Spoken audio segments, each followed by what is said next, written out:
Hello दोस्तों, welcome back to my channel. और मैं लाई हूँ साइंस एंड टेक्नोलॉजी का विजन आईएएस 2023, जिसमें हम करेंगे मंथली करंट अफेयर और भी सब्जेक्ट कराए जा रहे हैं। अगर आपने नहीं देखा तो जाइए और देखिए।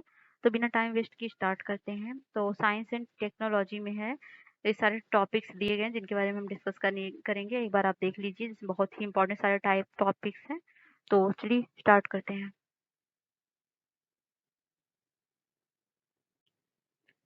तो विज्ञान और प्रौद्योगिकी मतलब साइंस एंड टेक में पहला टॉपिक क्या है? आउटर स्पेस गवर्नेंस मतलब बाह्य आंतरिक अंतरिक्ष से संबंधित वैश्विक व्यवस्था, अर्थात आउटर स्पेस गवर्नेंस। तो ठीक है, करते हैं। तो हाल ही में सुर्खियों में for all humanity the future of outer space governance शीर्षक से एक संक्षिप्त नीतिगत विवरण पॉलिसी ब्रीफ जारी किया गया है।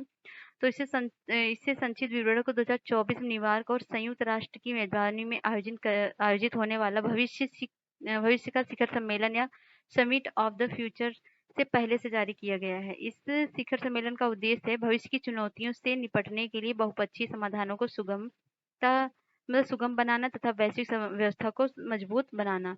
तो इसमें अंतरिक्ष से मौजूद अवसर क्या है? भू अवलोकन मतलब उपग्रह से प्राप्त डेटा और तस्वीर वैज्ञानिक को मौसम के पैटर्न, तापमान, उतार चढ़ाव आदि की निगरानी करने में सक्षम बनाते हैं। और संचार 21वीं सदी के संचार नेटवर्क तेजी से अंतरिक्ष आधारित परिसंपत्तियों की उपलब्धता पर निर्भर हो रहे हैं। उपग्रह नेविगेशन वैश्विक नेविगेशन उपग्रह प्रणालियों का उपयोग वैश्विक लॉजिस्टिक श्रृंखला और आर्थिक विकास के लिए महत्वपूर्ण है। विज्ञान कक्षा में वैज्ञानिक प्रयोग समृद्धि के प्रमुख चालक हैं। तो इस संक्षिप्त विवरण में बाह्य अंतरिक्ष से संबंधित गतिविधियों से हो रहे बदलाव जैसे अंतरिक्ष पर्यटन, अंतरिक्ष सैन्यकरण आदि का विश्लेषण किया गया है। साथ ही इसमें बाह्य अंतरिक्ष को लेकर मौजूदा व्यवस्था में खामियों के चलते इन बदलावों संबंधी साधारणीयता, रक्षा और सुरक्षा संबंधी प्रभाव को भी आकलित किया गया है। अंतरिक्ष संबंधित गतिविधियों को संचालित करने वाली मौजूदा वैश्विक व्यवस्था क्या है? तो वर्ष 1958 में संयुक्त राष्ट्र महासभा ने बाह्य अंतरिक्ष के शांतिपूर्ण उपयोग पर संयुक्त राष्ट्र सीमित मतलब यूएन सीओपी यूओएस का गठन किया है। इसका उद्देश्य संपूर्ण मानवता के हित के लिए अंतरिक्ष में खोज करना और उसके उपयोग को नियंत्रित करना था। बाह्य अंतरिक्ष मामलों के लिए संयुक्त राष्ट्र कार्यक्रम और यूएन कॉपस को उसके कार्य में सहायता प्रदान करता है। यूएन और उसके द्वारा 5 अंतर्राष्ट्रीय अंतरिक्ष संधियां की गई हैं, जो कौन-कौन सी हैं? बाह्य अंतरिक्ष संधि है 1967 का। इसे चंद्रमा और अनेक खगोलीय पिंडों सहित बाह्य अंतरिक्ष में खोज करने वाले बाह्य अंतरिक्ष के उपयोग कर में अलग-अलग देशों की गतिविधियों को नियंत्रित करने और उस सिद्धांतों के संधि के नाम में से भी जाना जाता है। और रेक्यू एग्रीमेंट 1968 का है और लायबिलिटी कन्वेंशन 1974 का है और रजिस्ट्रेशन कन्वेंशन 1976 का है। मून एग्रीमेंट 1979 का है। तो आगे देखते हैं, नई व्यवस्था की आवश्यकता क्यों है? तो संसाधन हेतु गतिविधियां, क्योंकि अंतरिक्ष में संसाधन खोजने, उनका दोहन और उपयोग को लेकर कोई आम सहमति आधारित अंतरराष्ट्रीय व्यवस्था या उसके भावी कार्यान्वयन पर मार्गदर्शन करने के लिए कोई प्रणाली मौजूद नहीं है, इसलिए इन सब चीजों की आवश्यकता है।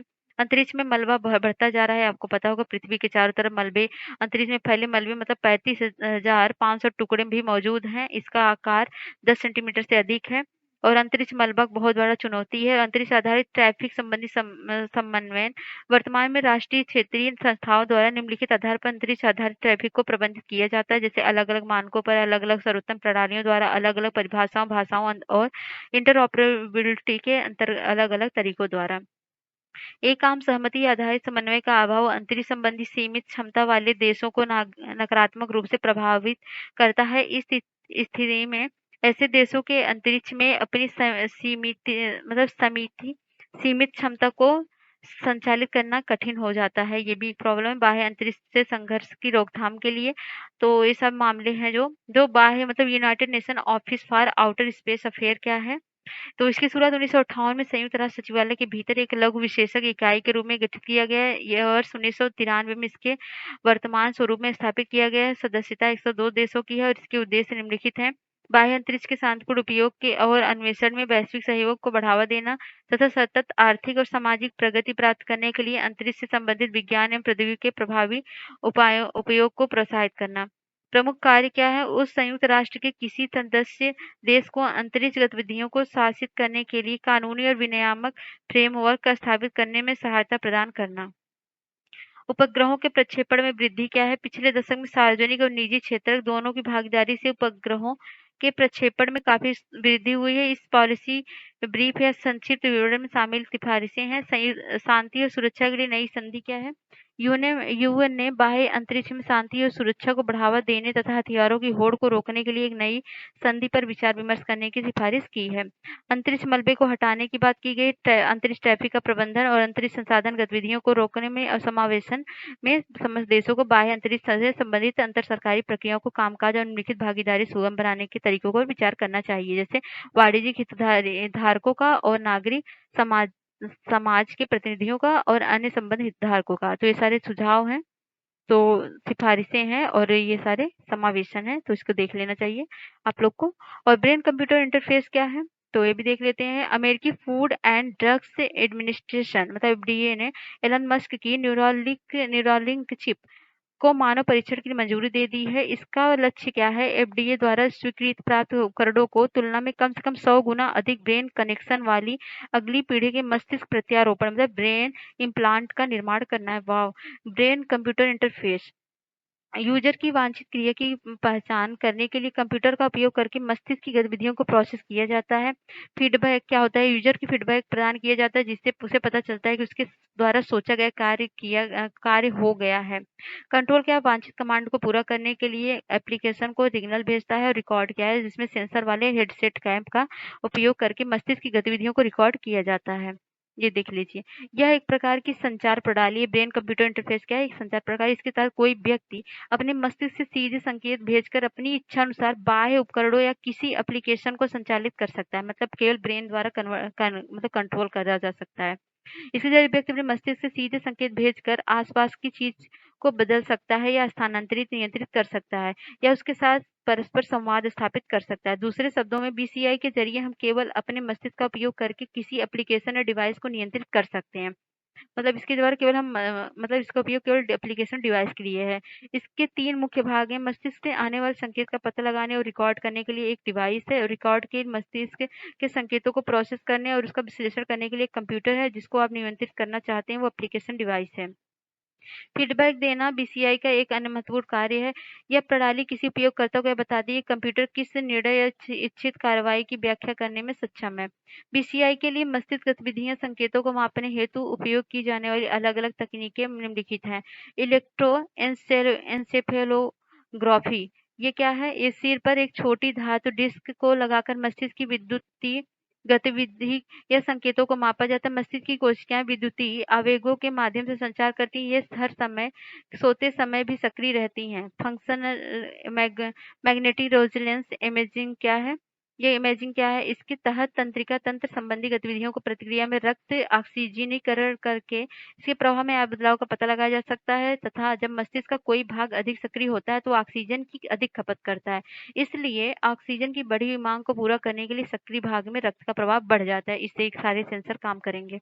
तो बीसीआई का उपयोग क्या होगा? शारीरिक दिव्यांगता और वृद्ध लोगों की मदद करने के लिए किया जाएगा, बीमारियों के इलाज में किया जाएगा और मस्तिष्क संबंधी अनुसंधान के सुगम बनाना है और मानव के प्रदर्शन को सुधार करना है। और बीसीआई से संबंधित चिंताएं क्या? तकनीकी और उपयोगकर्ता से जुड़ी चुनौतियां हैं और डेटा की निजता और सुरक्षा है और सामाजिक प्रभाव है, नैतिक चिंताएं हैं और चिकित्सीय चिंताएं भी हैं।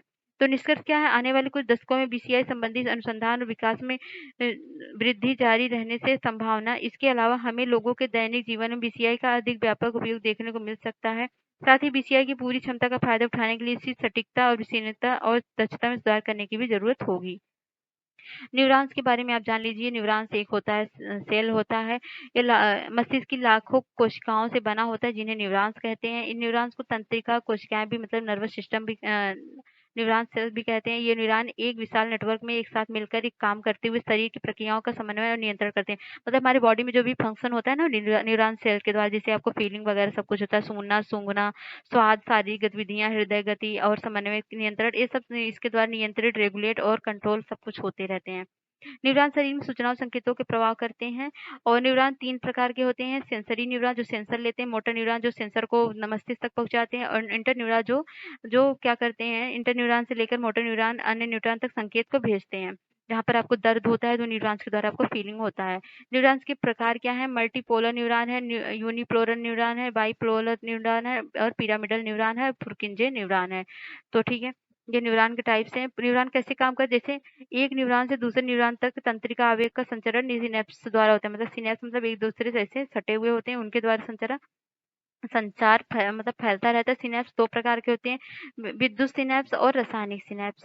विद्युत सिनेप्स क्या होते हैं? प्री-पूर्व और पोस्ट-पूर्व। मतलब सिनेप्टिक न्यूरॉन्स की झिल्लियाँ एक दूसरे समीप होती हैं। वो एक न्यूरॉन से दूसरे न्यूरॉन तक विद्युत धारा मतलब एक करंट जैसा नहीं लगता है, वैसे ये लोग संचार को फैलाती हैं। तो यहाँ पर एक एक्सल टर्मिनल और सिनेप्सिस है दिखाया गया है, जिसको आप देख लीजिए। अगला है ग्रेविटेशनल वेव से या ग्रेविटेशनल वेव क्या है? सुर्खियों में क्यों है? हाल ही में ग्रेविटेशनल वेव्स के बारे में पढ़ रहे हैं हम। हाल ही में वैज्ञानिक ने इस ताजगी पेश किया है, गुरुत्वीय तरंगे निम्न आवृत्तियों पर ब्रह्मांड गमन करते हुए कॉस्मिक बैकग्राउंड मतलब कॉस्मिक बैकग्राउंड हम का निर्माण कर रही हैं।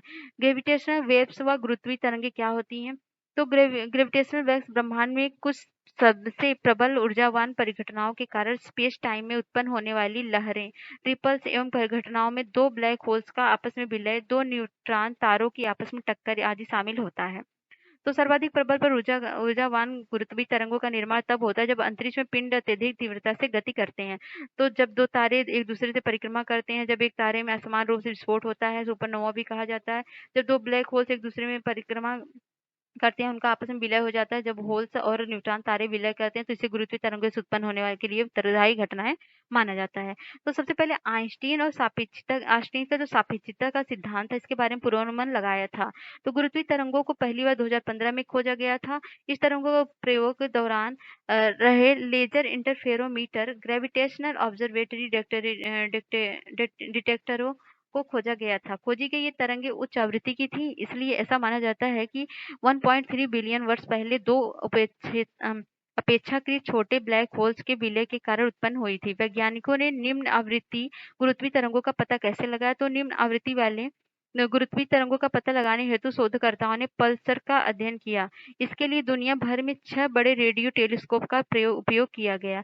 भारत स्थित giant metre wave radio telescope विश्व के उन 6 बड़े रेडियो टेलीस्कोप में से एक है जिसने साक्ष्य प्रदान करने वाले महत्वपूर्ण भूमिका निभाई। अन्य 5 टेलीस्कोप जैसे Germany, United Kingdom, France, Italy और नीदरलैंड भी शामिल हैं। तो आगे देखते हैं जायंट मीटर वेव और रेडियो टेलीस्कोप के बारे में क्या है। तो giant metre wave radio telescope खगोल विज्ञान की परिघटनाओं का अध्ययन करने वाले एक उपकरण है। ये निम्न आवृत्ति मतलब 40 से लेकर 14,050 मेगाहर्ट्ज पर काम करते हैं। निकटवर्ती सौरमंडल से लेकर पृथ्वी के अवलोकन योग्य ब्रह्मांड के छोर तक अवलोकन करते हैं। और मीटर ये क्या है? जीएमआरटी के लिए रेडियो स्पेक्ट्रम मीटर वेवलेंथ भाग है, जो अध्ययन के लिए विशेष तौर से मतलब विशेष रूप से चुना जाता है। यह चुना गया है क्योंकि भारत में स्पेक्ट्रम के इस भाग में मानव निर्मित रेडियो अवरोधी काफी कम होता है।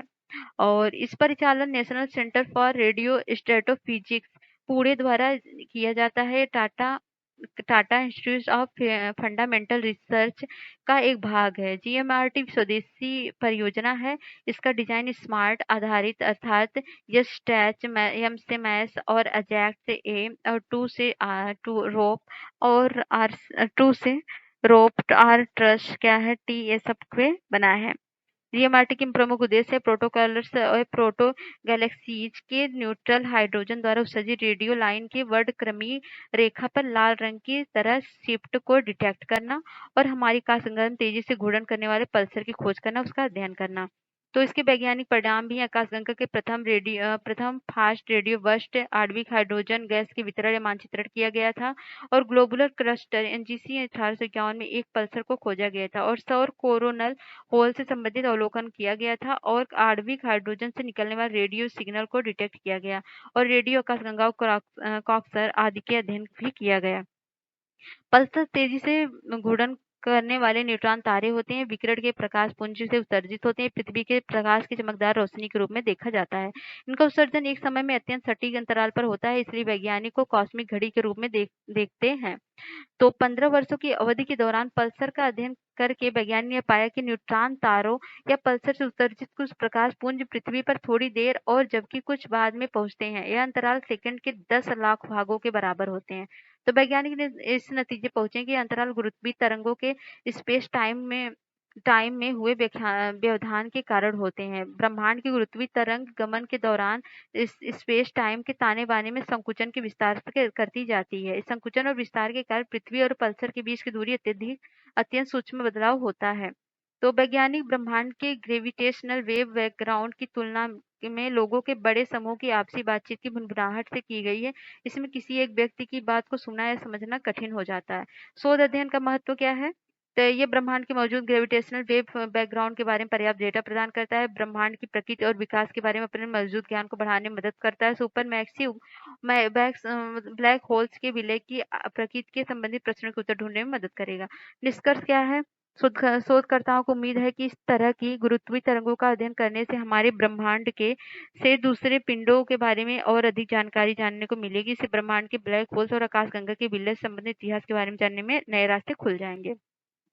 तो थोड़ा दिया गया है वो सब नॉलेज, इसको आप पढ़ लीजिएगा। और चलते हैं हम अगले सेक्शन में। मतलब अगला पॉइंट क्या है? रेयर हिग्स बोसन डिके क्या है? तो दुर्लभ हिग्स बोसन का क्षय क्या है? तो लार्ज हैड्रन कोलर संचयन European organization for nuclear research मतलब सर्न जिसे बोलते हैं, वैज्ञानिक कर रहे हैं। हाल ही में एलएच मतलब हैड्रॉन कोलाइडर क्या है किए जा रहे प्रयोग के दौरान एक दुर्लभ प्रक्रिया का प्रमाण मिला है। इस प्रक्रिया में हिग्स बोसॉन का क्षय जेट बोसॉन और या फोटॉन में हुआ है। तो परमाणु अनुसंधान के लिए यूरोपीय संगठन European organization for nuclear research मतलब सर्न क्या है? तो इसको बनाया गया था 1954 में स्थापित किया गया था। और सर्न शोधकर्ता ब्रह्मांड की मूलभूत संरचना की जांच कर रहे हैं। ये पदार्थ मौलिक घटनाओं का अध्ययन करते हैं। सदस्य 23 देश हैं। मौलिक भौतिकी के क्षेत्र में अनुसंधान करता है। पार्टिकल और एक्सेलरेटर और फैसिलिटी की एक विशिष्ट श्रृंखला प्रदान करता है। अपने प्रमुख एक्सेलरेटर और लार्ज हैड्रॉन कोलाइडर तक उसकी क्षमता तक उपयोग करना है। मुख्य उपलब्धि क्या है?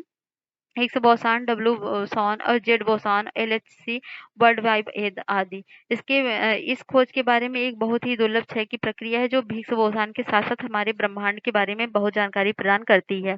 CERN Large Hadron Collider general purpose detectors यथा एटलस और सीएमएस में देखा गया था। इस खोज के निहितार्थ क्या है? ये 6 ऐसे कणों के अस्तित्व का प्रत्यक्ष प्रमाण प्रदान करता है जिसका पूर्वानुमान standard model of particle physics में भी नहीं किया गया था। तो ये सब है। और लार्ज हैड्रन कोलाइडर के बारे में यहाँ थोड़ा सा दिया गया। ये दुनिया का सबसे बड़ा और सबसे शक्तिशाली तत्वकारक पार्टिकल एक्सीलरेटर है। इसे 2008 में जेनेवा के शहर में स्थापित किया गया था। और ये एलएचएस 27 किलोमीटर की सुपर कंडक्टिंग मैग्नेट्स की वृत्ताकार संरचना। इस संरचना के तरकों का माध्यम से कणों की ऊर्जा को बढ़ाया जाता है। एलएचएस से लगभग प्रकाश की रफ्तार में गति करने वाले पुंज को आपस में टकराया गया है। हिग्स बोसॉन क्या है? इसे प्रचलित रूप से गॉड पार्टिकल भी कहा जाता है। यह उच्च परमाणु होता है।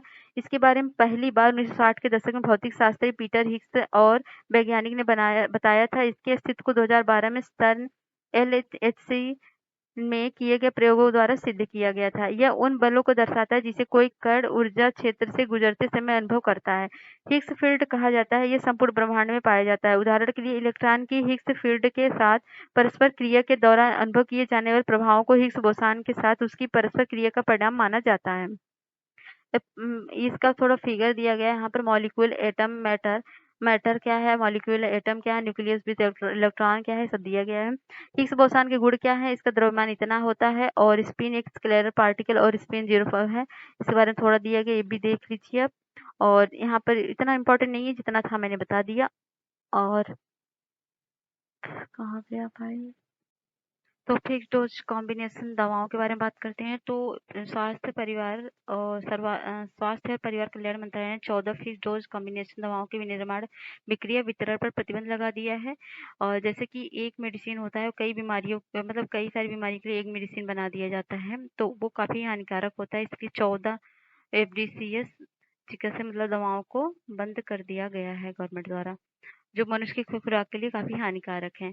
प्रतिबंधित एफडीसीएस इसमें कौन-कौन से हैं? नेमुसुलाइड्स, पैरासिटामोल और डिस्पर्सिबल टैबलेट और एमोक्सिसिलिन, ब्रोमहेक्सिन आदि दवाएँ शामिल हैं इसमें। जैसे दवाई जो होती है, ऐसे ही ये दवाइयों के कुछ नाम हैं। वर्तमान में 14 एफडीसीएस पर प्रतिबंध लगाए गए हैं। इनके में प्रतिबंध नहीं लगाएँगे, मतलब ऐसे ही टाइप की दवाएँ होती हैं। उन वे उन 344 ड्रग कॉम्बिनेशन का हिस्सा हैं, जिन पर सरकार ने 2016 में भी प्रतिबंध लगा दिया था। फिक्स्ड डोज कॉम्बिनेशन के बारे में एफडीसी ऐसी दवा उत्पाद होते हैं जिनमें एक या एक से अधिक सक्रिय सामग्रियां मतलब एक्टिव इंग्रेडिएंट्स होते हैं, जिनका उपयोग रोग के निश्चित लक्षण इलाज के लिए किया जाता है। किसी दवा उत्पाद जैसे कैप्सूल, टैबलेट, क्रीम, इंजेक्शन के जैविक रूप से सक्रिय घटक को सक्रिय औषधि सामग्री कहते हैं।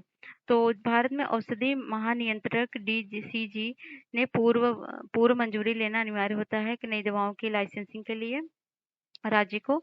और इसका जो होता है काफ़ी मिसयूज होता है। तो डीसीजीआई केंद्रीय औषधि मानक नियंत्रण संगठन का प्रमुख होता है। इसका मुख्य कार्य देश भर में गुणवत्तापूर्ण दवाओं की आपूर्ति सुनिश्चित करना होता है। स्वास्थ्य परिवार कल्याण मंत्रालय के अधीन काम करता है। यह एक वैधानिक निकाय है जिसे केंद्रीय औषधि प्राधिकरण में सेंट्रल ड्रग अथॉरिटी के रूप में स्थापित किया गया है। इसका मुख्य कार्य है ड्रग एंड कॉस्मेटिक एक्ट 1940 के तहत केंद्र सरकार को सौंपे गए कार्यों को करना। तो इसके कुछ जुड़ी चिंताएँ हैं, क्योंकि इसमें जुड़ी चिंताएँ हैं, दवाओं को मूल्य नियंत्रण व्यवस्था से बचाने के लिए कुछ कंपनियाँ क्या करती हैं, अलग-अलग दवाओं को एफडीसी में परिवर्तित कर देती हैं। कई बार दवा की गुणवत्ता समझौता किया जाता है और 4 वर्ष बाद बनाई गई एफडीसीएस को किसी अन्य दवा कंपनी द्वारा राज्य लाइसेंस अधिकारी मतलब इसको बिना ऑथराइज़ किए हुए मतलब करप्शन के थ्रू इसको लाइसेंस दे देते हैं बिना किसी जांच पड़ताल के। ये भी काफ़ी चिंताजनक बात है। तो यही सब है इसमें। और इसके गुण की बात करें तो यह एक सक्रिय सामग्री वाली दवाओं की तुलना में लाभकारी हैं। जैसे एफडीसीएस क्या दवाएं अधिक कारगर सिद्ध होती हैं। इनके उपयोग से दवाओं के प्रतिकूल प्रभावों की संभावना कम होती है। और संक्रामक रोगों के उपचार, मलेरिया, टीबी जैसे संक्रामक रोगों के उपचार में एफडीसीएस प्रभावी सिद्ध हुआ। इसका कारण है कि इन बीमारियों के इलाज के लिए एक साथ कई रोगाणुओं की दवा के खुराक के रूप में एक ही दवा लेनी पड़ती है। रोगी को दवा लेने में आसानी होती है। और इसके दोष क्या हैं? फार्माकोडायनामिक मिसमैच होता है और शेल्फ लाइफ में कमी आती है। मतलब अप्रासंगिक दवाओं को मिश्रित करने पर एफडीसीएस शेल्फ लाइफ में कमी आती है, मतलब ये ज़्यादा दिन तक नहीं चलता है। दवाओं के असरदार होने पर संदेह होता है और रोगाणु प्रतिरोध मतलब रेजिस्टेंट बॉडी में क्रिएट हो जाते हैं। इसको देखो एफडीसीएस के विनियमन के लिए भारत सरकार द्वारा उठाए गए कदम है ड्रग्स एंड कॉस्मेटिक एक्ट 2008, और जिसके अंतर्गत संज्ञेय अपराध के लिए गैर जमानती भी बनाया गया। इसको वर्ष 2017 में ड्रग्स एंड कॉस्मेटिक नियम 1945 में संशोधित करके इसमें यह प्रावधान किया गया है कि आवेदक को दवाओं को ओरल डोजेज के विनिर्माण का लाइसेंस प्राप्त करने के लिए आवेदन के साथ साथ बायो इक्विलेंस अध्ययन का परिणाम भी प्रस्तुत करना पड़ेगा।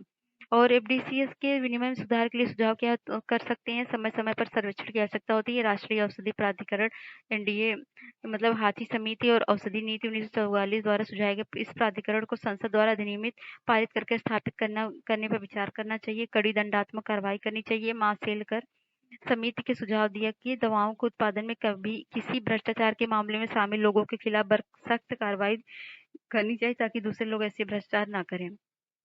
बहुचरणीय दृष्टिकोण होना चाहिए, मतलब चारों डायमेंशन से देखना चाहिए। इसमें एफडीसी के अविवेकपूर्ण उपयोग को रोकने के लिए सभी हितधारकों जैसे कि उपभोक्ता, चिकित्सकों, विनियामकों, प्राधिकरणों, उद्योग, शिक्षाविदों को शामिल करते हुए बहुचरणीय दृष्टिकोण अपनाने की जरूरत है। आवश्यक वस्तु क्या है? दवाओं के विपणन में अनैतिक प्रथाओं के नियंत्रण आदेश 2017 इस आदेश को अंतिम रूप से और लागू करने में अनैतिक गतिविधियों पर अंकुश लगाने में मदद मिलेगी। तो अन्य संबंधित तथ्य क्या है? आवश्यकता दवाओं का खुदरा ये सब देख लेना, उतना इम्पोर्टेंट नहीं है। सिकल सेल अमीनिया पे आते हैं। तो सिकल सेल अमीनिया की बात करें तो भारत के प्रधानमंत्री ने मध्य प्रदेश में राष्ट्रीय सिकल सेल अनीमिया उन्मूलन मिशन मतलब national sickle cell anaemia elimination mission की शुरुआत की है। सिकल सेल क्या होता है? इस प्रकार की हीमोग्लोबिन विकार है जो वंशानुगत, मैं ये सीधे शब्दों में समझा देती हूँ। जो हमारा ब्लड सेल होता है ना, वो गोल-गोल ऐसे सर्कुलर होता है, लेकिन जब सिकल सेल एनीमिया हो जाता है तो ऐसे-ऐसे सिकल की टाइप की हो जाता है, मतलब अर्धचंद्राकार हो जाता है, जिससे ये देखो ये नसों की वाहिनियों में फँस जाता है और इसमें भी फँस जाता है, जिसकी वज़ह से मतलब ब्लड का प्रवाह सही से नहीं हो पाता है। और ये है आनुवंशिक बीमारी होती है और इसका कोई इलाज नहीं, इसका इलाज केवल एक का ही है, वो भी क्या है? अ, मतलब स्टेम ट्रांसप्लांट। और विकृत कोशिकाएं लो मतलब प्लास्टिसिटी में कमी आती है, लाल रक्त आरबीसी का जीवन काल कम हो जाता है, एनीमिया रूप ले लेता है, जिसे अक्सर सिकल सेल एनीमिया कहा जाता है। इस रोग के लक्षणों में पीलिया होने, यकृत और प्लीहा का बढ़ना आदि शामिल है। ये इसका एकमात्र इलाज क्या है? स्टेम सेल या अस्थि मज्जा मतलब बोन मैरो ट्रांसफर। और मतलब इसके रोग से ग्रस्त अनुमानित जन्मों के मामले में भारत दूसरा, मतलब जो बच्चे जन्म लेते हैं सबसे ज्यादा एनीमिया के शिकार अपने भारत में होते हैं, मतलब दूसरे नंबर पे। यानी जन्म के समय ही एससीए मतलब सिकल सेल एनीमिया रोग से ग्रस्त होने की संभावना बच्चों में ज़्यादा रहती है। राष्ट्रीय सिकल सेल एनीमिया उन्मूलन मिशन के बारे में देखें तो उसका उद्देश्य है ऐसे रोगियों को सस्ती और सुलभ देखभाल प्रदान करना, देखभाल की गुणवत्ता सुनिश्चित करना, बीमारी के प्रसार को कम करना। इस मिशन में 247 तक इस लक्ष्य को कंप्लीट करना है, मतलब इसको खत्म करना है। रणनीति है स्वास्थ्यवर्धन, रोकथाम और समग्र प्रबंधन। और मिशन के लाभार्थी होंगे कौन? इसके तहत राष्ट्रीय स्वास्थ्य मिशन के माध्यम से नवजात से लेकर 18 वर्ष की आयु तक की पूरी आबादी को कवर किया जाएगा। बाद में 40 वर्ष तक की इसकी आबादी को कवर किया जाएगा। एससीएस के उच्च प्रसार वाले 17 राज्यों पर ध्यान केंद्रित किया जाएगा। इनमें शामिल कौन से हैं? गुजरात है, महाराष्ट्र, राजस्थान है, मध्य प्रदेश, छत्तीसगढ़, झारखंड, छत्तीसगढ़, पश्चिम बंगाल, कर्नाटक, असम, उत्तर प्रदेश, केरल, बिहार, उत्तराखंड, उड़ीसा, तमिलनाडु, तेलंगाना और आंध्र प्रदेश। इस मिशन का 350 वर्षों में जांच की, इसकी रोकथाम के लिए परामर्श तथा इससे पीड़ित लोगों की देखभाल के साथ 7 करोड़ लोगों को कवर करना भी है। तो जनजातीय आबादी में भी इसको कंट्रोल करना है, तो ये देख लीजिए। और सिकल सेल एनीमिया को नियंत्रित करने के लिए कई अन्य पहले भी हैं, जैसे सामुदायिक स्तर पर सेवाएं हैं, हीमोग्लोबिन संबंधी सभी आनुवंशिक बीमारी को शामिल किया गया है, जिसमें आनुवंशिक परामर्श सेवाएं हित हैं और विशेष कार्ड वितरित करने की योजनाएं भी हैं इसमें। सिकल सेल एनीमिया को नियंत्रित करने में समस्याएं क्या है? जनजातीय और ग्रामीण क्षेत्रों में स्क्रीनिंग की प्रॉब्लम आती है, जागरूकता स्क्रीनिंग केंद्र दोनों का अभाव है वहाँ पर, और ये अभी पूरी तरीके से विकसित नहीं हुई है। और समय पर इसकी आगे की राह क्या कर सकते हैं? समय पर किफ़ायती निदान के साथ-साथ स्क्रीनिंग शिविर आयोजित कर सकते हैं और प्रसव पूर्व निदान कर सकते हैं और संसाधनों का उचित उपयोग, परियोजनाओं का उचित कार्यान्वयन किया जा सकता है। सरकार और गैर सरकारी संगठनों के बीच एससीए की समस्या को हल करने पर महत्वपूर्ण विचार किया जा सकता है। और जनजातियों को आमतौर पर इलाज के लिए पारंपरिक चिकित्सक पर भरोसा करते हैं।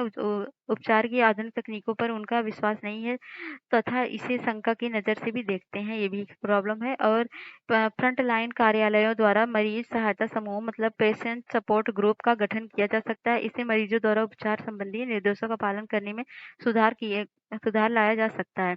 इसमें रोगियों के परिवार के सदस्यों को या उनको देखभाल करने वाले को भी शामिल किया जा सकता है।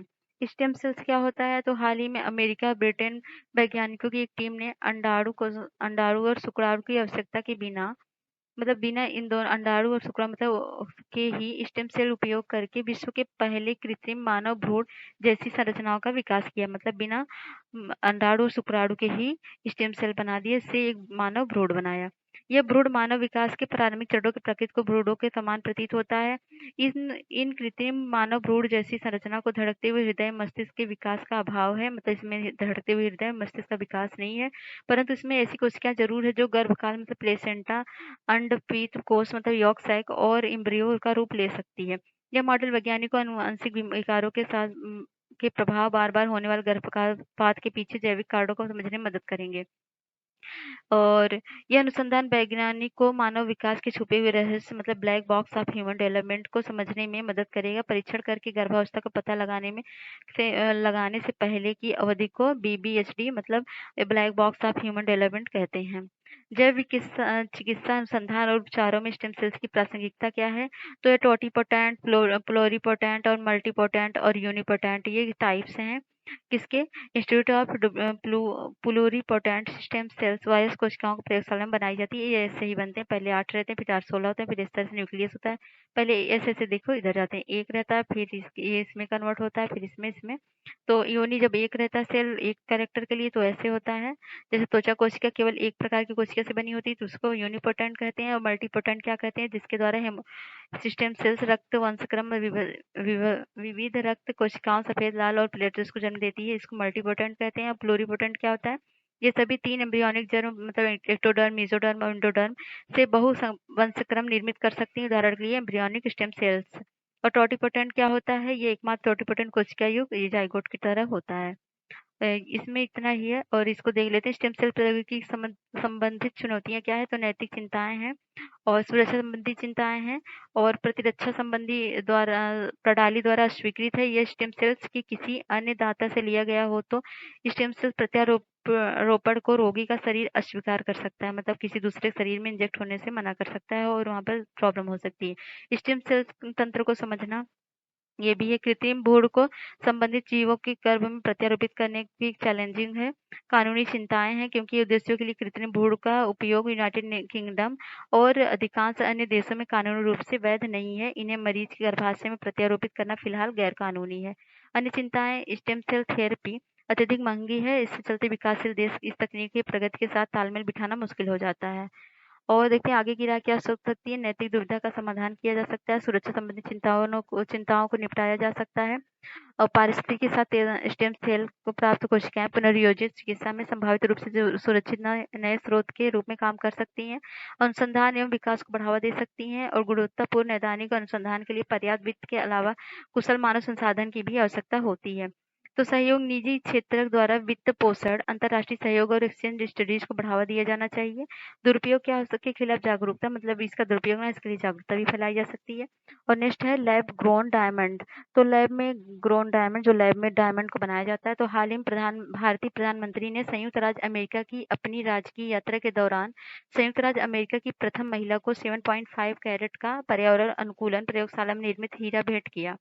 तो प्रयोगशाला में हीरा के बारे में बात करें तो प्रयोगशाला में हीरा शुद्ध कार्बन के क्रिस्टलीकरण के माध्यम से कृत्रिम तरीके से तैयार किया जाता है। रासायनिक प्राकृतिक हीरे के समान ही होता है। 1954 में दुनिया का पहला एलजीडी मतलब प्रयोगशाला में निर्मित न्यूयॉर्क में जनरल इलेक्ट्रिक अनुसंधान प्रयोगशाला में वैज्ञानिकों ने ऐसे हीरे को बनाया था। इन हीरों की कठोरता और मजबूती के कारण इनका उपयोग काफी उद्योग धंधों में कटर्स और कठोरता मजबूती की आवश्यकता वाले उपकरणों में, मशीनों में आदि में किया जाता है। तो शुद्ध कृत्रिम हीरे का इस्तेमाल उनकी उत्कृष्ट तापीय चालकता के कारण उच्च शक्ति वाले लेजर डायोड, लेजर एरे और उच्च शक्ति वाले ट्रांजिस्टर हेतु ताप प्रसारण के रूप में किया जाता है। भारत द्वारा प्रयोगशाला में निर्मित हीरो की संख्या 3 मिलियन से अधिक है। यह वैश्विक उत्पादन 15% है इसका। और भारत राष्ट्रीय वाष्प निक्षेपण प्रौद्योगिकी के माध्यम से प्रयोगशाला में निर्मित हीरो को सबसे बड़ा उत्पादक है। कौन? भारत रासायनिक वाष्प निक्षेपण प्रौद्योगिकी के माध्यम से प्रयोगशाला में निर्मित हीरो का सबसे बड़ा उत्पादक है। यह प्रौद्योगिकी वैश्विक एलजीडी उत्पादन में लगभग 25% योगदान देती है। सरकार प्रयोगशाला में निर्मित हीरो के विकास को बढ़ावा देने के अलग अलग उपाय किए हैं, जिसमें एलजीडी 5% को कर को समाप्त करना भी शामिल है। इसके अतिरिक्त सरकार ने आईआईटी मद्रास में India centre for lab grown diamond स्थापित करने की घोषणा की। एलजीडी के उत्पादन के तरीके क्या है? उच्च तापमान और हाई प्रेशर, मतलब high temperature and high pressure और रासायनिक वाष्प निक्षेपण विधि।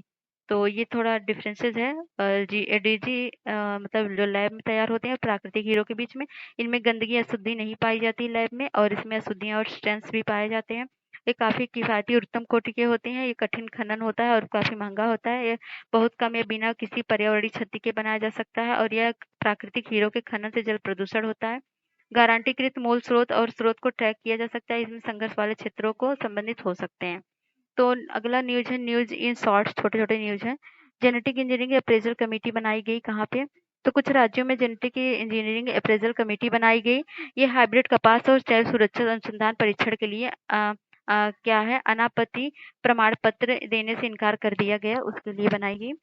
ये फील्ड परीक्षण तेलंगाना, महाराष्ट्र, गुजरात और हरियाणा में आयोजित किए जाने थे, जिसको इनकार कर दिया गया। वर्ष 2011 में फील्ड परीक्षण के लिए राज्य सरकारों ने एनओसी की प्राप्ति को अनिवार्य कर दिया है। कृषि राज्य सूची का विषय है, ऐसे में विनियामकों को अनुपालन की निगरानी के लिए उनकी भागीदारी आवश्यक है। तो जेनेटिक इंजीनियरिंग मतलब अप्रेजल क्या है? जेनेटिक इंजीनियरिंग अप्रेजल कमेटी, तो ये किसके अधीन है? पर्यावरण और वन जलवायु परिवर्तन मंत्रालय के अधीन है।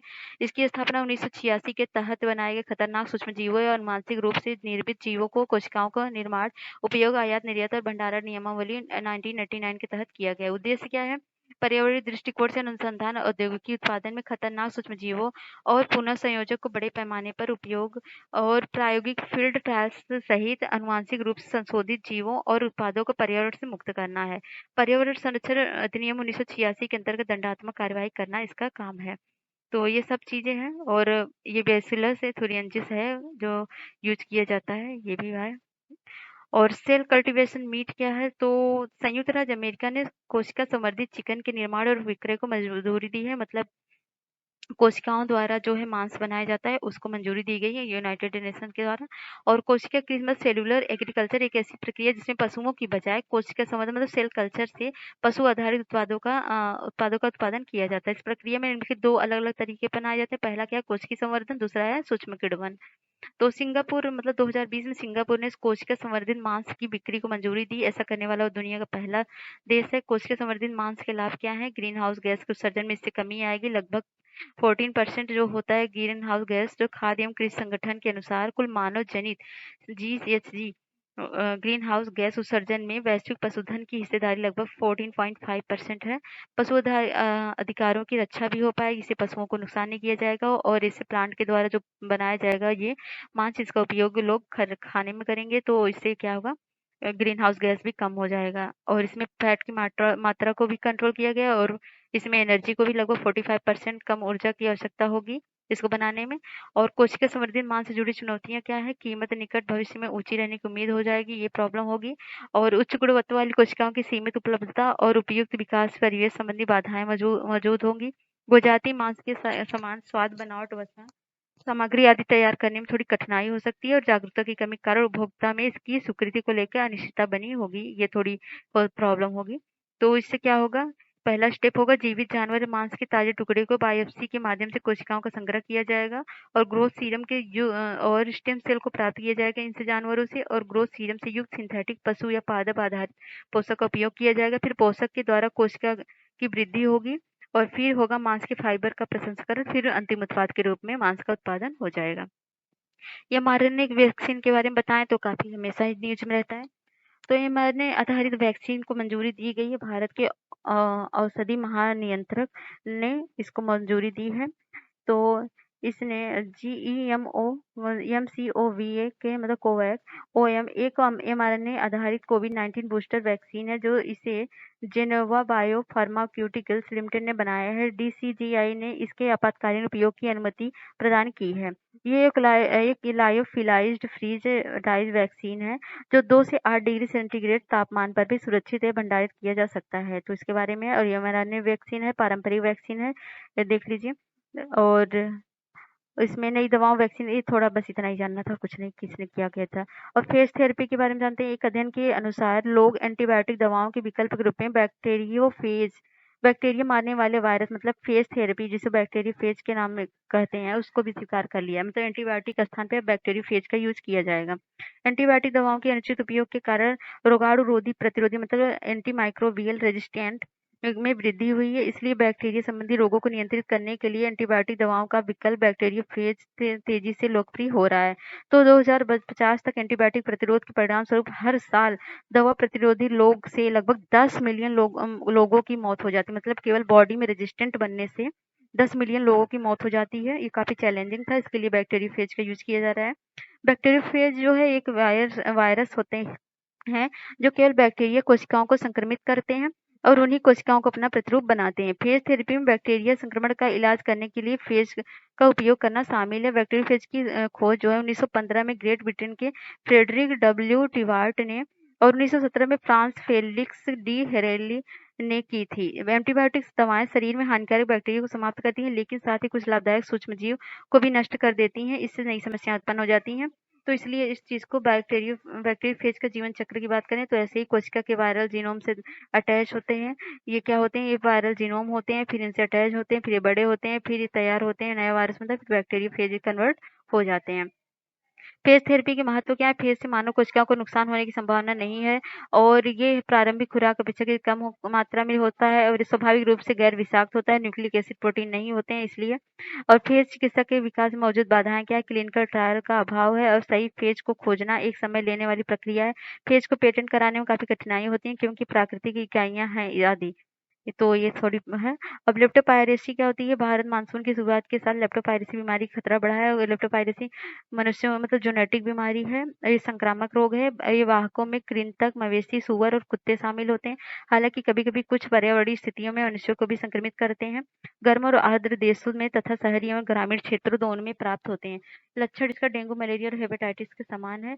अब कैप्टागोन पिल्स क्या है? तो कैप्टागोन एम्फेटामिन प्रकार की एक अत्यधिक मादक ड्रग्स है। इसका उपयोग सीरिया में उत्पादित की जाती है। ये काफी एक्साइटमेंट लाता है और इससे नींद कम आती है और ये रात भर जगाने में काम आता है। तो सीरियाई लड़ाकों ने इन गोलियों का व्यापक रूप से उपयोग किया है। ये वास्तव में उसी ब्रांड के नाम वाली दवा का नकली संस्करण है। ये पहली बार 1960 के दशक में निर्मित किया गया था। तो ये है। और फोनॉन क्या है? फोनॉन जैसे कि ये देखो, फोटान प्रकाश विद्युत चुंबकीय तरंगों में उपस्थित ऊर्जा छोटे छोटे पैकेट में होती है। थोड़ा डिफरेंस है तो पहले मैं इसको बता देती हूँ। फोनॉन को विभाजित करने में सफलता मिली है। वैज्ञानिकों ने भौतिक वैज्ञानिकों द्वारा कृत्रिम यांत्रिकी का उपयोग करके फोनॉन को विभाजित करने में सफलता मिली है। फोनॉन का सफलतापूर्वक विभाजन किया गया है। साथ ही वैज्ञानिक क्वांटम स्थितिकी में हेरफेर करने में उन्हें नियंत्रित करने में फोनॉन की उड़ान क्षमता का प्रदर्शन करते हैं। यह क्वाजी पार्टिकल अवस्था में होता है। किसी ठोस पदार्थ में परमाणु अणुओं के सामूहिक कंपन का प्रतिनिधित्व करते हैं। मतलब ये ध्वनि में होता है। और जैसे फोटान और फोनान में क्या अंतर? फोनान जो होता है ध्वनि तरंगों में उपस्थित ऊर्जा छोटे छोटे पैकेट्स में होती है और फोटान जो होता है प्रकाश में ऊर्जा उत्पन्न होती है। फोटान निर्वात में गमन कर सकते हैं लेकिन ये जो फोनान होता है ये हवा जैसे पानी माध्यम में जरूर मतलब इनको जरूरत होती तभी ये गमन करते हैं, मतलब चलते हैं। अलग अलग तरंग दैर्घ्य के फोटान आमतौर पर परस्पर क्रिया नहीं करते हैं। इसमें अलग अलग तरंग दैर्घ्य के फोनान एक दूसरे से टकराकर परस्पर क्रिया करते हैं। तो ये है प्रोजेक्ट तारा क्या है?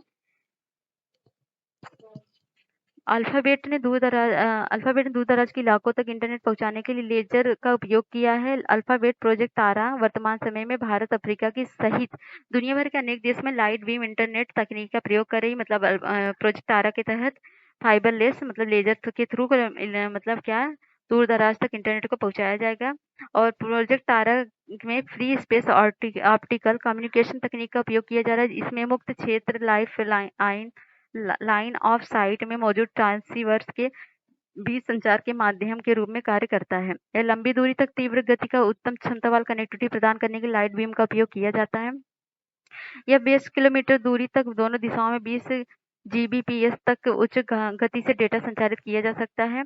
यह ऑप्टिकल वायरलेस कम्युनिकेशन की दर्शाता है और विपरीत इंडोर या कम दूरी के OWC को लाइट फिडेलिटी लाइफ हाई कहा जाता है। वर्तमान में डेटा संचारित करने के लिए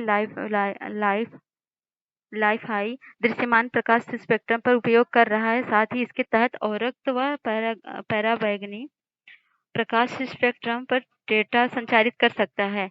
यह FSOC प्रौद्योगिकी के लाभ क्या है? अधिक लागत प्रभावी होता है। इसे जल्दी से उपयोग में लाया जा सकता है। इसके तहत तीव्र गति से डेटा संचारित किया जा सकता है। ये उन क्षेत्रों में अधिक उपयोगी होते हैं जहां पर भौतिक अवरोधों के कारण फाइबर केबल बिछाना मुश्किल हो जाता है।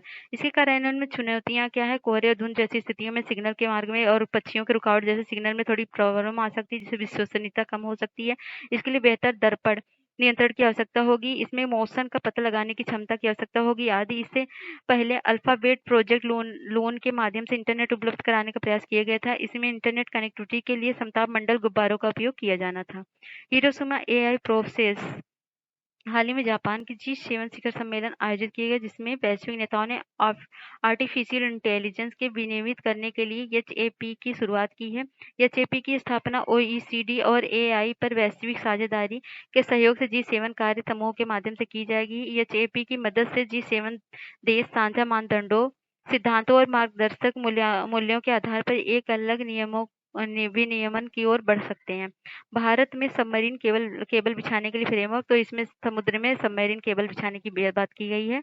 और सौर प्रस्फुटन कोरोनल इंजेक्शन क्या है, इसके बारे में देख लेते हैं। वैज्ञानिकों ने एक ऐसा सौर प्रस्फुटन का पता लगाया है जिसने 6 साल में निरंतर स्थिर तापमान को बनाए रखा है। Aryabhatta research institute of the observational science Nainital वैज्ञानिक ने पाया कि 2017 में एक सौर प्रस्फुटन का कोरोनल मास इंजेक्शन कोर ने स्थिर तापमान के बनाए रखा है। एरिस विज्ञान और प्रौद्योगिकी विभाग के अंतर्गत स्वायत्त संस्थान है। नई खोज के मुख्य निष्कर्ष क्या है? कोर के विस्तार के बावजूद तापमान स्थिर बना हुआ है। सामान्य कोर के विस्तार में कम होता जाता है। कोर के बाहर की ओर विस्तारित होने के साथ ही इसका घनत्व 3.6 गुना कम हो गया है। कोर के विस्तार ने एंटीबायोटिक प्रक्रिया की बजाय एक आइसोथर्मल प्रक्रिया की तरह का व्यवहार अधिक प्रदर्शित किया है। एडियाबैटिक प्रक्रिया यहाँ ऊष्मा का एक्सचेंज नहीं होता है। आइसोथर्मल प्रक्रिया स्थिर तापमान। नई खोज का महत्व क्या है? तो इसमें थोड़ा है, थोड़ा देख लो, ज़्यादा कुछ है नहीं। और इसको देख लेते हैं हम। जिमा जेमिनिड जेमिनिड उल्का बौछार क्या है? तो पार्कर सोलर प्रोब ने पृथ्वी पर जेमिनिड उल्का बौछार की रहस्यमयी उत्पत्ति का खुलासा किया है। पृथ्वी किसी धूमकेतु के मार्ग से गुजरती है, तो ऐसी स्थिति में धूमकेतु के मलबे टुकड़े पृथ्वी के वायुमंडल में प्रवेश करने के कारण प्रज्वलित हो जाते हैं। इसके कारण रात्रि में आकाशगंगा में प्रकाश की रेखा दिखाई पड़ती है। जेमिनिड उल्काओं का निर्माण 3200 फेथान नामक एक लघु क्षुद्रग्रह के निकले चट्टानी मलबे के टुकड़ों में से हुआ है। इस लघु क्षुद्रग्रह की खोज 1983 में हुई थी। और क्वाजीमून क्या है? तो हाल ही में खगोलविदों ने पृथ्वी के साथ चक्कर लगाने वाले एक नए क्षुद्रग्रह की खोज की। क्षुद्रग्रह को 2023 FW13 नाम दिया गया है। अर्धचंद्रमा या अर्ध उपग्रह की संज्ञा दी गई है। और इसका अर्थ है कि यह उतनी ही अवधि में सूर्य की परिक्रमा करता है जितनी अवधि में पृथ्वी करती है। हालांकि यह पृथ्वी के गुरुत्वाकर्षण खिंचाव से बहुत कम प्रभावित होता है। विशेषज्ञों का मानना है कि यह 100 ईसा वर्ष से पूर्व से पृथ्वी की परिक्रमा कर रहा है। इससे पहले 2016 में भी कोमो ओलोवा नामक एक अर्ध उपग्रह खोजा गया था। ईरान की पहले हाइपरसोनिक मिसाइल, तो इसके काफी न्यूज में है, था। ईरान ने स्वदेशी निर्मित अपनी पहली हाइपरसोनिक मिसाइल बनाई जिसका नाम फतह था, अनावरण किया। इस मिसाइल की मारक क्षमता 1400 किमी है। और हाइपरसोनिक मिसाइल क्या होते हैं? ऐसे हथियार प्रणाली होते हैं जो ध्वनि की गति से भी तेज 5 गुना रफ्तार से उड़ते हैं। और सामान्यतः यह गति मैक 5 या लगभग 6177 किलोमीटर घंटा से अधिक होती है। हाइपरसोनिक मिसाइलें पारंपरिक बैलिस्टिक मिसाइलों की तुलना में कम ऊंचाई पर उड़ान भरने में सक्षम होती हैं। और ये हाइपरसोनिक के टाइप्स हैं। और टाइटन पनडुब्बी, ये तो न्यूज में था, ज्यादा कुछ इसमें है नहीं। अमेरिकन नौसेना ने क्या, टाइटैनिक मलबे को देखने के लिए गहराई में जो मलबे के देखने के लिए गहराई में उतरने के दौरान पनडुब्बी से जो संपर्क टूट गया था, उसके बाद नौसेना अंतर स्फोटी जैसी आवाजें आवाजों का पता चला था। ध्यातव्य कि टाइटैनिक जहाज जो है, टाइटैनिक जहाज का मलबा समुद्र तल में से 3800 मीटर नीचे मौजूद है। तो थोड़ा वही है, कुछ है नहीं इसमें। और केंद्रीकृत प्रयोगशाला नेटवर्क मतलब सेंट्रलाइज्ड लेबोरेटरी नेटवर्क, ये क्या है? भारतीय चिकित्सा अनुसंधान परिषद का नेशनल इंस्टीट्यूट ऑफ वायरोलॉजी केंद्रीकृत प्रयोगशाला नेटवर्क में शामिल हो गया है। CLN मतलब सेंट्रलाइज्ड लेबोरेटरी नेटवर्क मुख्यतः स्थानीय महामारी एपिडेमिक तथा महामारी पेंडेमिक के प्रकोप के दौरान इस्तेमाल की जाने वाली वैक्सीन के परीक्षण के लिए कार्य करने वाला एक नेटवर्क है। CLN Coalition for Epidemic Preparedness Innovation का एक हिस्सा है। यह सबसे बड़ा वैश्विक समूह है जिसके पास वैक्सीन परीक्षण के लिए मानकीकृत तरीके और सामग्री उपलब्ध है। ये कुछ है। और ये है strategic intervention for green hydrogen transition site कार्यक्रम स्ट्रेटेजिक, ये है। तो ये क्या है? Strategic intervention for green hydrogen transition कार्यक्रम के क्रियान्वयन के लिए दिशा निर्देश जारी किए गए हैं। साइट राष्ट्रीय ग्रीन हाइड्रोजन मिशन का एक उपघटक है। साइट का लक्ष्य इलेक्ट्रोलाइजर विनिर्माण और ग्रीन हाइड्रोजन उत्पादन केंद्रों को स्थापित करना है। हाइड्रोजन स्वच्छ दहन वाला ईंधन है। इसके दहन से उप उत्पाद के रूप में जल प्राप्त होता है और हाइड्रोजन का उत्पाद इलेक्ट्रोलाइजर की मदद से किया जाता है। ये इलेक्ट्रोलाइसिस की क्रिया के द्वारा किया जाता है। इलेक्ट्रोलाइसिस प्रणाली का उपयोग करके जल को हाइड्रोजन और ऑक्सीजन विभाजित करते हैं। समानतः इलेक्ट्रोलाइसिस के लिए प्रोटॉन एक्सचेंज मेम्ब्रेन का उपयोग किया जाता है। साइट का कार्यक्रम ग्रीन हाइड्रोजन ईंधन के उत्पादन में तेजी लाने और प्रौद्योगिकी विकास की लागत को कम करने में मतलब लागत में कमी लाने के उद्देश्य से लॉन्च किया गया है। और लिथियम आयन बैटरी, इसके बारे में देखते हैं। नोबेल पुरस्कार विजेता लिथियम आयन सह आविष्कारक जॉन बेनिस्टर गुड इनफ का निधन हो गया, इसलिए न्यूज में है। वर्ष 2019 में रसायन शास्त्र का नोबेल पुरस्कार संयुक्त रूप से गुड इनफ एम स्टैनली विटिंघम तथा अकीरा यसोनी को दिया गया। इन्हें यह पुरस्कार लिथियम आयन बैटरी के विकास के लिए दिया गया था। तो लिथियम मैग्नीज ऑक्साइड होता है, इसमें लिथियम आयरन फास्फेट होता है। गुड इनफ के ने कोबाल्ट ऑक्साइड के कैथोड से लिथियम बैटरी का विकास किया था। इस कैथोड ने पहले ही बैटरियों की तुलना में अधिक वोल्टेज प्रदान किया था। लिथियम आयन बैक्टीरिया में इलेक्ट्रोलाइट के रूप में सामान्यतः ईथर का उपयोग किया जाता है। कार्बनिक यौगिक की एक श्रेणी होती है ईथर। और लिथियम आयन बैटरी के लाभ क्या है? इसका वजन कम होता है लेकिन ऊर्जा घनत्व अधिक होता है। लेड एसिड बैटरी में केवल 400 से 500 चार्ज साइकिल होते हैं, जबकि लिथियम आयन में 5000 से अधिक चार्ज साइकिल होते हैं। इसका आशय है कि लिथियम आयन बैटरी 5000 बार पूरी तरह चार्ज किया जा सकता है। इस तुलनात्मक रूप से कम रखरखाव की जरूरत पड़ती है। इसमें सेल्फ डिस्चार्ज की दर कम होती है। इसमें मेमोरी इफेक्ट की स्थिति उत्पन्न नहीं होती है आदि। मेमोरी इफेक्ट एक ऐसी प्रक्रिया जिसमें बार बार आंशिक डिस्चार्ज होते हैं और चार्ज करने के कारण बैटरी अपनी कम क्षमता को मेमोरी में डाल लेती है। इस वजह से बैटरी की क्षमता कम हो जाती है। लिथियम आयन बैटरी के नुकसान, इसकी कीमत अधिक होती है। यह उपयोग के दौरान शीघ्र गर्म हो जाती है। इसमें थर्मल रनवे मतलब एक्जोथर्मिक अभिक्रियाओं के कारण स्वयं गर्म होना तथा आग लगने की घटना घटित हो सकती है। वोल्टेज और आंतरिक दबाव के कम होने के कारण मतलब करने के लिए सुरक्षा तंत्र की आवश्यकता होती है आदि। और उत्प्रेरक क्या होते हैं? तो उत्प्रेरक उन्नत तकनीकी प्रदर्शन केंद्र।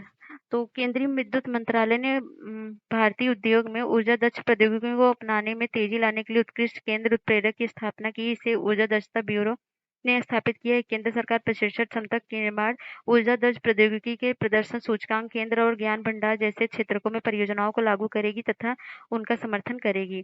उत्प्रेरक औद्योगिक ऊर्जा दक्ष प्रौद्योगिकी पर मतलब प्रमुख संदर्भ संसाधन संस्थान होगा। चिरल बोस लिक्विड क्या होता है? ये संयुक्त राज्य अमेरिका और चीन के भौतिकविदों ने दावा किया है कि उन्होंने पदार्थ की एक बिल्कुल मतलब जो 3 पदार्थ की स्टेट होती है उसमें चौथा उन्होंने चिरल बोस तरल अवस्था की खोज की है। और बस इतना रहा current affair science and tech का। और तो कैसा लगा वीडियो बताइएगा जरूर, और लाइक शेयर सब्सक्राइब करिएगा और कमेंट भी करिएगा। मिलते हैं नेक्स्ट वीडियो में, तब तक के लिए बाय।